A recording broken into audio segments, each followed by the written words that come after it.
Welcome back to another technical deep dive here in the debug zone.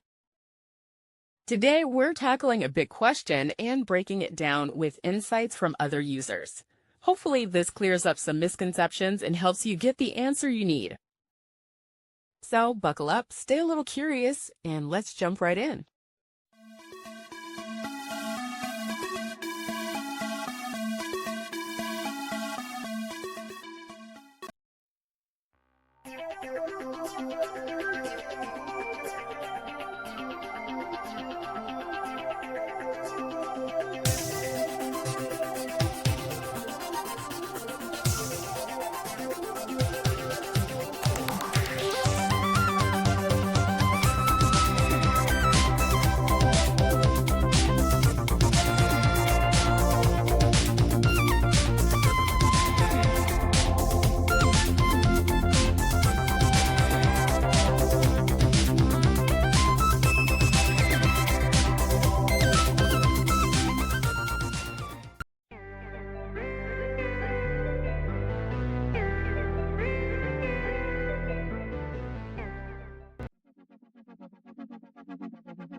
And that's a wrap.